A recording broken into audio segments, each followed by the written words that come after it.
ప్రస్తుత కాలమాన పరిస్థితిలో కూడా యోగి వేమన గురించి తెలుసుకోవాలని, ఆయన చెప్పిన సూక్తులు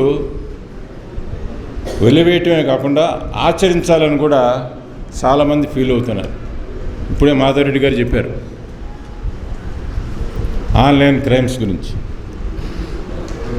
ఒక విధంగా చెప్పాలంటే దాని వెనుక కూడా మన వేమన గారి సూక్తుల్ని పాటించినట్టయితే ఇటువంటి భయాలు, ఆశలు, ఇటువంటి ఉన్మాదం కూడా మనం దరిచేరనీయకుండా చేసుకోవచ్చు. సో థ్యాంక్ యూ మాధవరెడ్డి గారు. ఈ కార్యక్రమం ముందు ఒక పాట వేశారు, సెలవు నీవే, శిల్పివి నీవే, శిల్పం నీవే ఈ సృష్టిలో. ఇది చాలా మోటివేటింగ్. ఈరోజున వేమన గారి విషయం కూడా అట్లాగే అనిపిస్తూ ఉంది నాకు. ఆయనకి ఎవరో గురువులు ఉన్నారో లేదో, గురువులు చెప్పింది ఆయన పాటించాడో లేదో మనకు పూర్తిగా తెలియదు. కానీ ఆయన మొట్టమొదటి శిలగానే ఉన్నాడు. తనకు తాను మలుచుకొని తనకు తాను ఒక శిల్పంలాగా తయారయ్యాడు. అది కూడా శిల్పం ఎంత అందంగా ఉందంటే, ఇప్పుడు మన రాష్ట్రం, మన తెలుగు రాష్ట్రాల్లోనే కాకుండా మిగిలిన అన్ని రాష్ట్రాల్లో మనకంటే ఎక్కువగా, ముఖ్యంగా సదరన్ స్టేట్స్లో ఆయన పలుకు చదువుకోని వాళ్ళు కూడా ఎంతోమంది మామూలుగా చుట్టరికంగా వచ్చినప్పుడు కూడా వాళ్ళు ఈ పద్యాలు వల్లి వేసుకుంటూ ఉంటారట. ముఖ్యంగా కర్ణాటకలో వాళ్ళు చదువుకోవాలా, కానీ ఒకరి తరం నుంచి ఇంకొక తరానికి ఈ సూక్తులు పాకిపోయినాయి.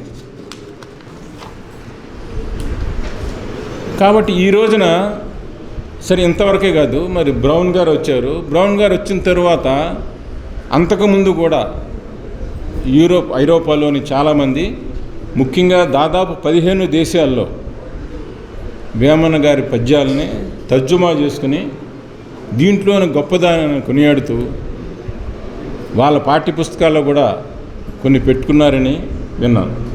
అది పెద్దలు చెప్పాలి, హనుమంతరెడ్డి గారు వారు. నేను గూగుల్లో చూశాను.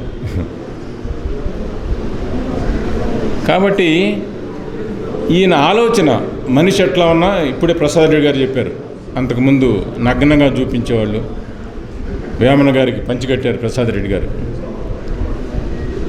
కానీ ఇక్కడ మనిషి హార్డ్వేర్ అనుకోండి, కానీ ఈయన సాఫ్ట్వేర్ డెవలపర్ వేమన గారు.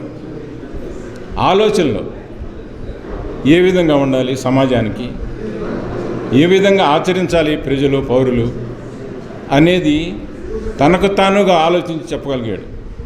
ఎవరినో ఫాలో అయ్యి, ఎవరినో గురువుగా ఎంచుకుని కాదు. మతానికి ఆయన వ్యతిరేకమని మనం అందరం విన్నాం. మతం అంటే ఏమిటి? మతం అంటే ఆలోచన.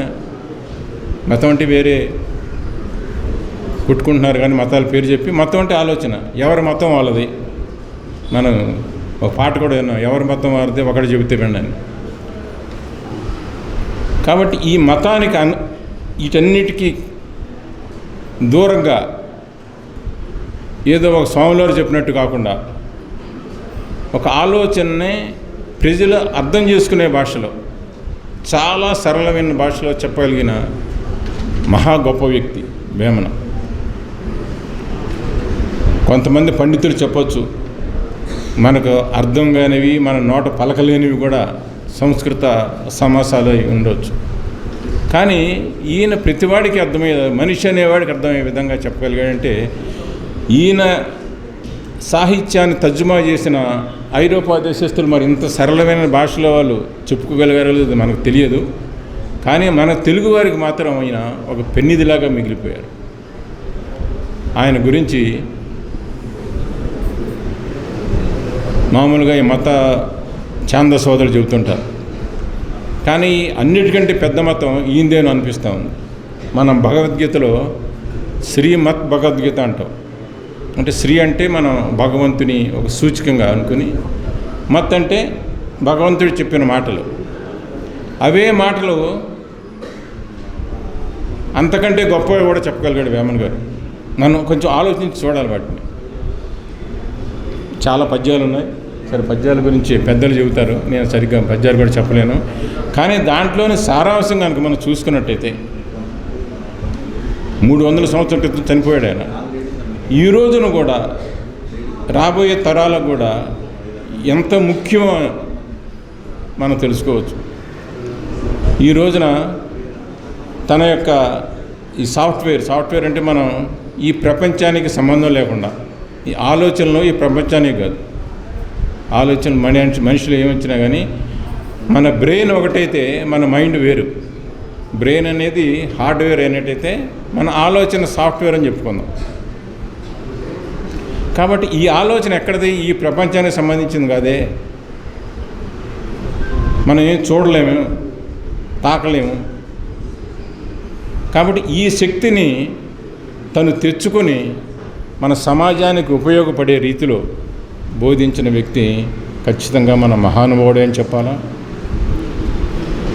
దేవదూత అని కూడా చెప్పుకోవచ్చు. శ్రీకృష్ణుడు ఏంటి, మనకందరికీ ఏమేం చేయాలో చెప్పాడు. శ్రీరాముడు చేసి చూపించాడు. దేవుళ్ళుగా పూజిస్తున్నాం మనం.